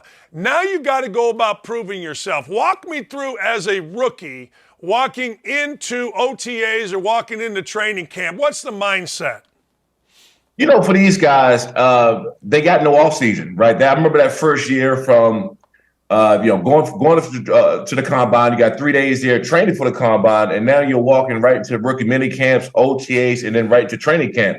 So these guys have to just walk in with their heads down, notice that it's going to be a long year. You have those rookies hitting that rookie wall because they're not used to, the 17-game season, this many games, them starting this early. And we always call it the rookie wall because guys just get mentally and physically drained. They have no breaks. So, just getting that classroom and getting that playbook, watch a lot of film, get around some of these older vets. That was one of the best things that I did in my career, getting around Lorenzo Neal, LaDainian Tomlinson, Antonio Gates, Phillip, Jamal Williams. These guys grabbed me and say, hey, this is what time we show up for film. This is what time we show up to work out. This is what we're doing. So these young rookies, man, they get with these older guys to start learning. When you saw what was happening to Will Levis, what'd you think? It was it's one of those things where I didn't want to go to the draft. You don't want to be. So I was slotted to go somewhere between the first and the 14th pick or 13th pick. And even at that point, I still didn't want to go to the draft. I didn't want to be there and kind of sit back and try to figure out what was going to happen. I wanted to be in the comfort of my own home with my high school coaches, my friends and family. That way, whether I went number 1 or 131, the camera was going to be in my face and putting all that pressure on me. So I'm with you. Like, I would fire my agent. I'd be like, hey, dude, you got to go. I mean, I'm here because you told me that, maybe that's unfair, probably is, but it would be hard for me not to. Let's put it that way. Yeah, no doubt about it. And by the way, it's a guy's choice, right? So the agent could recommend you going. Very few agents say, hey, you can go. But, if you're slotted to go, anyway to mid to late first round, it's easily possible to slide into that second plus round. So that was my thing, man. I didn't care if I wasn't going guaranteed top 3 or 4. You're not going to keep that camera in my face all day. Honest to God. And then it gets worse. All right, are there a couple players that you really like in this draft? Yeah, I do. I think Houston had, in my opinion, with that number 2 and 3 pick with Will Anderson and C.J. Stroud. I was talking to Will. I remember when he was Will Anderson was a freshman, and it was a writer who used to be a beat writer at the University of Maryland, had said, Sean, you got to watch this kid. And I said, what do you mean? You got to watch this kid. He's very much like you. He's a little underweight right now, but he's a hell of a pass rusher, explosive. So I started to watch him, and then we actually ended up talking, early on in his career. And so to see him go and do what he not only did at Alabama, but see how high he got drafted, I'm not shocked at all because this kid, when he came in, I said he got something special. The only thing is he needs to add a little more weight. He needs to get a little more stronger. But he's going to be a player. He's my favorite pick of this draft. I think he's going to come in right away and make some noise. You know what's interesting to me is I Tell me if you think I'm right about this or I'm wrong about this. I understand the NFL is about 53 guys, 63 with the practice squad. But damn, at that top of the roster, you better have stars. You better have dudes that can change the freaking game, whether it's you with a strip sack or a wide receiver, catch and run like we've seen Tyreek Hill, or a quarterback. You better have stars at the top is how I look at it. You have to, and I'll take it a step further than that.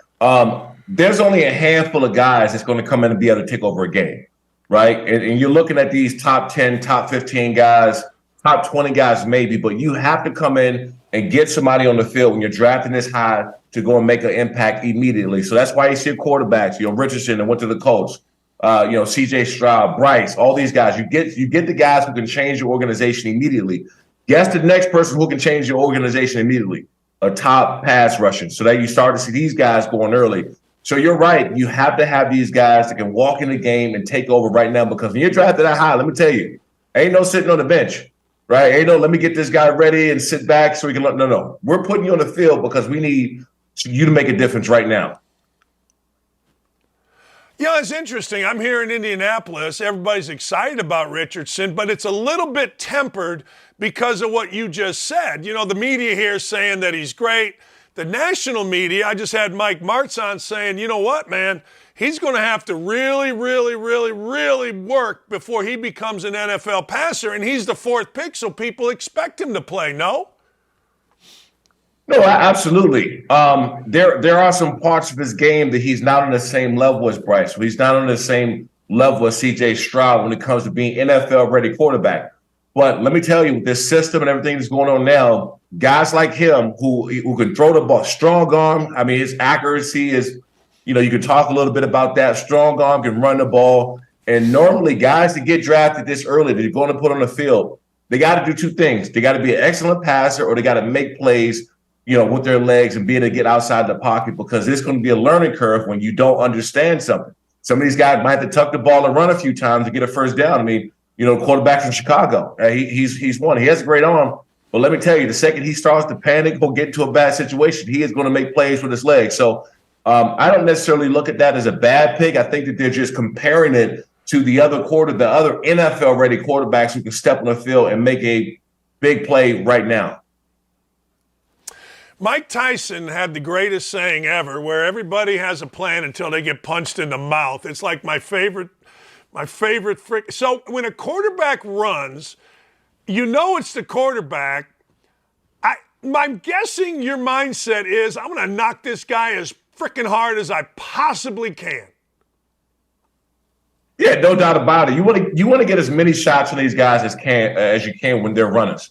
Not in an evil or vindictive way, but you want to get them out of running the football, especially a guy that's hurting you with his legs. That's the first thing you want to do. I remember when they started to implement that, the option or the pistol and things like that, and they were, doing a lot of option passes. I remember the first thing we started doing was hitting the quarterback no matter what. We want to get them out of this formation. So when you see a rookie quarterback that's running that much, first of all, he hasn't been hit by an NFL guy yet. I mean, he has no idea the amount of speed and impact that's going to happen. This isn't college, right? You don't have one of these low linebackers or something like that that's going to come. No, you got guys that are huge, fast, explosive, and sooner or later he will find out that, okay, I may not want to run the ball as much this time. So you got to get a lot of hats on that quarterback when he runs, get them out of running the football, but also teach them, like, hey, you got to do two things. Stop running or get down when we get there, because one bad thing is going to happen from that situation. Hey, Sean, how often did this happen? I've always wanted to know, how often did it happen that you hit a guy and from that point forward, you could see fear or you could see trepidation in his body language or his eyes and his movement, that kind of thing, in game? Oh, a lot. You see guys getting very timid. Even when you press a offensive lineman up into a quarterback's lap and he starts to hesitate on throwing the ball, he doesn't step through and follow through with it. It's the same thing when you hit a guy. You hit a guy enough and he starts to go down a lot quicker. He starts to get rid of the ball faster, but he doesn't have to get rid of the ball. And you see those things happening over the course of the game when you start to put some hits on him. But most importantly, man, I mean, the game has changed enough where they're looking at that every single play. So when a quarterback is a runner and he's using his legs, that's when you have to go and put those hits on them because you want to get them out of doing what they're doing on offense, period. And that's when you know you got a guy, is it not? Oh, no question. I've had several quarterbacks that make different noises after some hits. So, I know if you hit a guy enough and you get enough hats on him, enough hits on him, that those little sighs and that breath of fresh air just let right on out a few times. So, after that, they don't want to go down that path anymore. Here in Indy, everybody used to make a big deal. Andrew Luck would get hit, and he'd always made sure to pat the guy on the backside and get up quick. That was always his thing, I think. Yeah, I used to watch him do that. He never did that to me. I never got the good pat on the back. All right, man. Saturday, Fubo, May 6th, we got an event again at the Marriott in Burbank. Walk me through what's happening. Yeah, we got a big show May 6th in Los Angeles, California. If anyone is there, get your tickets at lightsoutxf.com. We got some cage side seats left. I think the general admission are gone. But this is going to be our biggest card yet. We got about 3 guys, I believe, that will probably end up in the UFC or so right after this fight. I know they've already been offered some contracts, and I'm excited because they wanted to come and fight for Lights Out Extreme Fighting. If you guys can't be there, make sure you watch the football. If you don't have football, get it. But you got at least 3 superstars in this card, man. I can't wait. Hey, what is there a difference with extreme fighting and other type fighting? Yeah, well, with us, we are fortunate enough to get the best up and coming talent in the sport. This has not gone to the bigger leagues. Our last fight that we had January broken in football's top 10 most watched all time. And so these guys know when they come fight for us because of the quality and the production and how they're treated when they get there, they want to make sure they come and fight for us first. If they have that opportunity to go to UFC, we tell them, say, hey, look, this thing is about making money and taking care of your family and being on the biggest stage possible. And if that's that in the UFC, go ahead. But we're very excited that they get an opportunity to come and have some fights for us. And we're looking to break another record on football, man. So you guys out there, watch this one. We got some certified superstars on this card.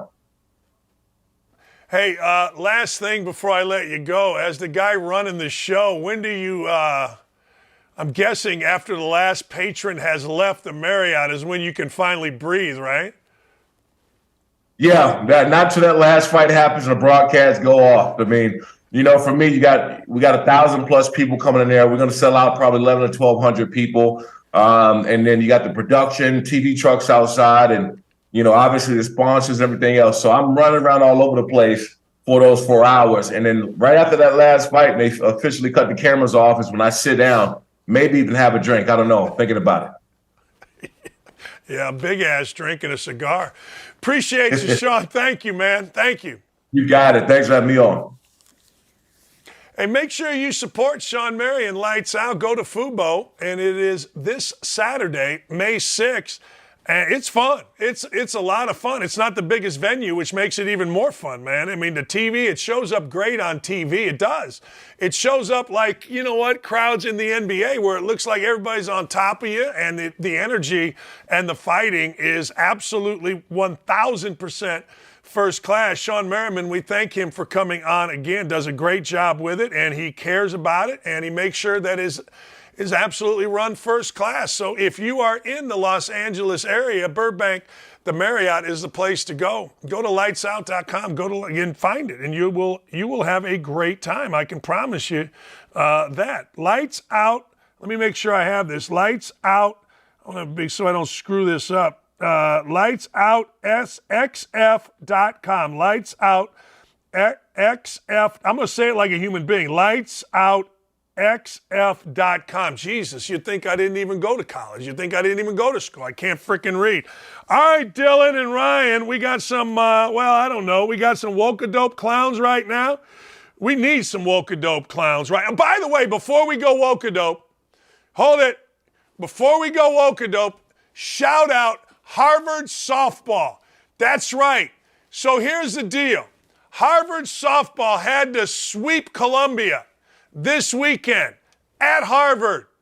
They did. And while that happened, Princeton had to lose a game at Dartmouth. Princeton lost their first game, so now Harvard knows if we sweep, we get a co-championship. That's right. So what did Harvard softball do?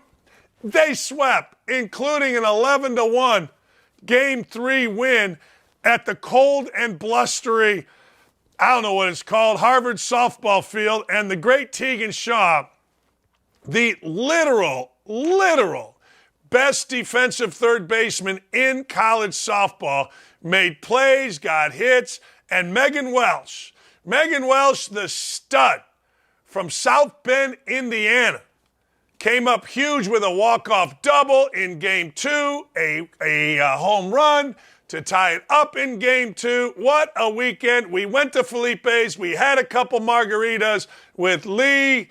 Tegan did not. Lee and Lee's ex-husband, Jim, and Jared, my stepson, his buddy Eric, who was a stud safety at Syracuse. And oh, what a time. And now we get ready for the 4-team Ivy League championships in Princeton, not this weekend, the next weekend, and I can't wait. That's right. We wanted to have it at Harvard and host, but it's at Princeton, which is fine. Lee and I are going to drive, so it's only a 9-hour drive as opposed to a 13-hour drive. And we went to Hanover Street. There they are. The wonderful ladies. They represent the absolute best of the best. And I got to tell you, I saw something that I don't think I've ever seen. Jenny Allard is the coach of Harvard softball. She's been there a lot of years. She's kind of a pioneer in Title IX and women's athletic, played for Hutch over at Michigan. I don't think I have ever seen a coach make it less about her and more about her players than Coach Allard. The girls, they had banners, they had trophies, they're taking pictures. Hell, I walked on the field with Jim and Lee and Jared. We all walked on the field. It was senior day, and I'm looking over. People are in the outfield, and Coach Allard is raking the field. Well, she's not making it about herself at all. And there they are, the champs right there. The champs are here. Look at how good Dillon and Ryan are. My God, are they good. But there they are. And the coaches took a picture. Coach Allard is the one in red on the left, 2 assistants on the right. But Coach Allard makes it about the players. Then they had a senior dinner. Glorious time. Thank you to Tegan Shaw for including me. Thank you to Jim Shaw, Lee's ex-husband, for being cool. I didn't even want to go on the field. They're like, Dan, you got to go on the field. Tegan wants you on the field, and Jim's cool, and everybody's cool with it. So I felt part of the family. It was freaking awesome. And now we got to go make the tournament. So I'm so proud of Tegan Shaw, 4-year starter at third base, 2-year Ivy League champ, and got a chance to go to 2 NCAA tournaments. Look at on the right, Lampy there. So Lampy, the girl on the right, she tears up her foot running to first base. It's freaking awesome. Is that Bobo in the middle? Is that Bree on the left? Yeah, the best of the best. I could do an hour on Harvard softball, ladies and gentlemen. And in fact, if they make the tournament, we are going to do an hour on Harvard softball. See, what a family dynamic we have. It's very weird, but it's ours, so don't at me, people. All right, woke-a-dope me. What do we got?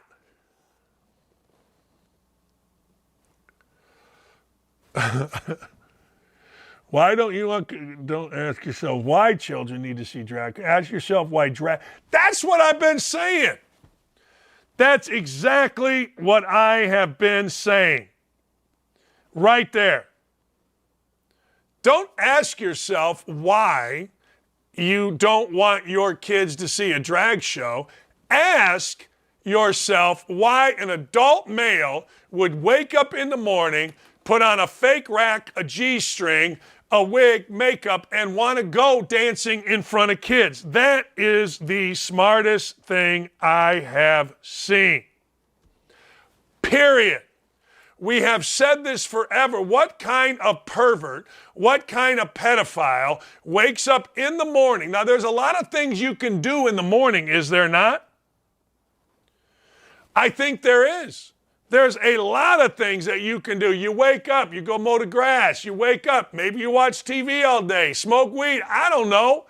Maybe you're an alcoholic and you want to drink. I got all kind of Moondrops Distillery booze over it. Whatever you want to do, do.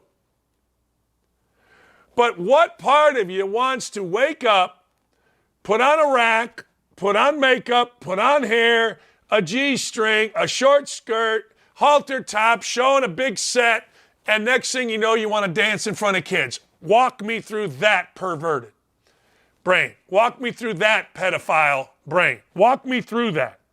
Please. Please. It's exactly right, Jennifer. There you go.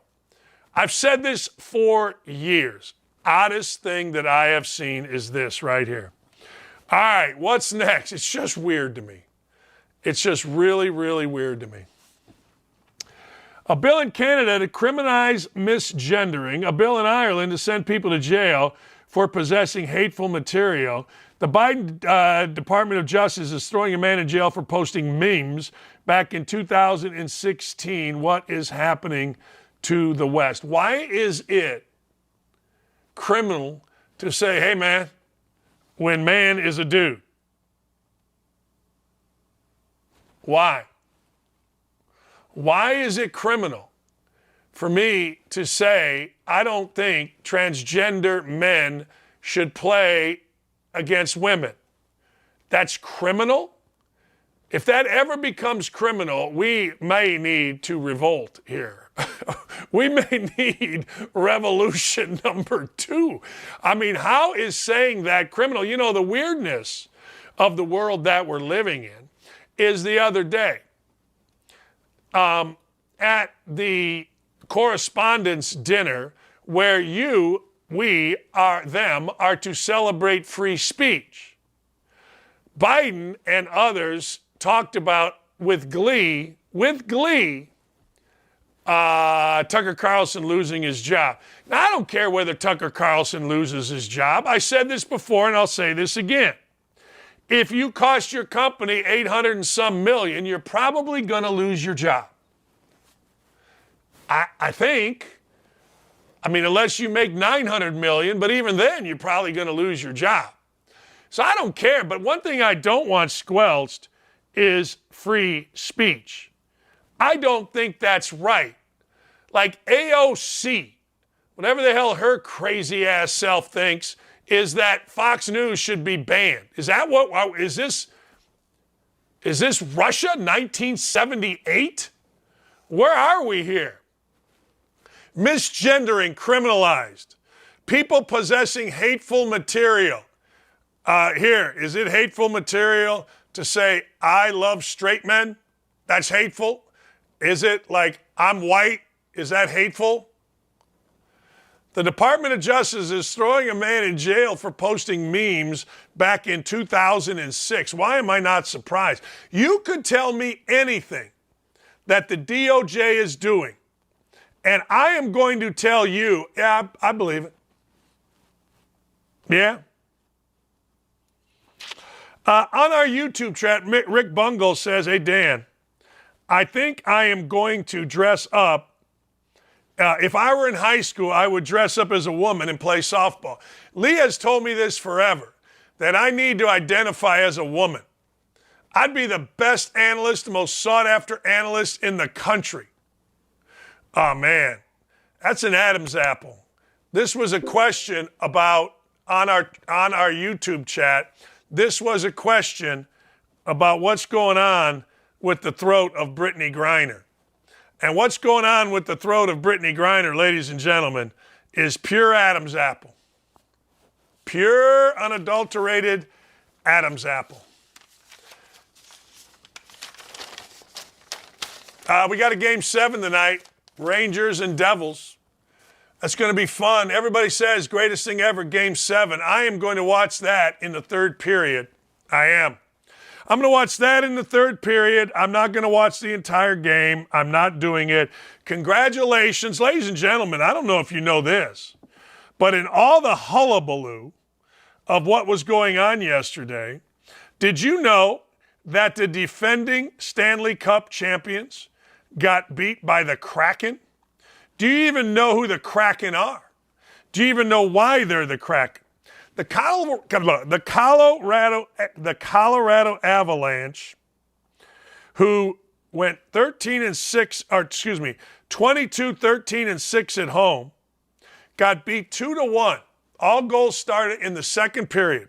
So yesterday, not only did you have the all-time winningest team in the history of the NHL regular season that was up 3-1 in the series get beat in overtime by the Florida Panthers, but you had the Seattle Kraken beat the Colorado Avalanche, the defending champs, in Colorado. It's a pretty good night of hockey. It's a pretty interesting night of hockey. Last thing, we're making a ton of money on the NBA playoffs.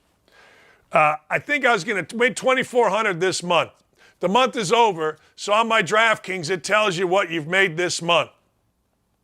$2,400 is what I've made this month. It's a pretty good month. What can I tell you? But if I tell you my bets, they always seem to lose. And I don't want to lose your money. But that's where we're at this month. I could show you, but I'm really not in the habit of lying. In March, we only made about $230. We're up about $3,800 for the year. So we've got January, February, March. We're up about $3,800, or in April, excuse me. In April, we made $24. That's better than last year. And I always tell you my life story. We lost $8,900 last year. We did. I'll tell you, good or bad, what's going on. The news of the day, Mike Martz told me that it's going to be at least 3 years before Anthony Richardson is ready to step onto the field and contribute to winning. I don't know whether that's going to be the truth. I don't know. Last thing, Hunter Biden arrived in court today. Hunter Biden, seventh grandchild of Joe Biden, hasn't really been identified or acknowledged by the Biden family. In New York today, Hunter Biden apparently has been hiding out in the White House because you can't get served a subpoena if you're in the White House. So I don't know if it's true or not, but who cares?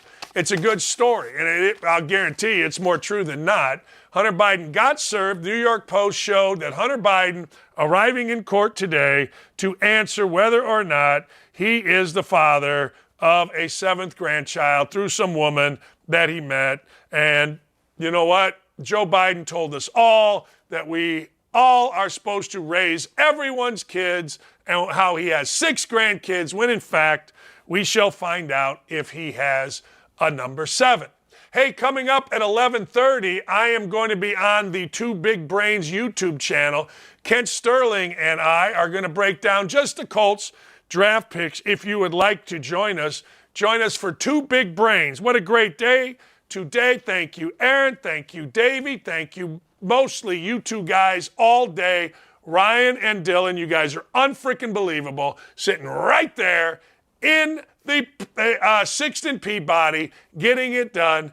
Caitlin and Haley and everybody that joins the show, I cannot thank you enough. We're going to be back at it tomorrow. It is, don't at me, it is the fastest growing YouTube show in the morning in the country.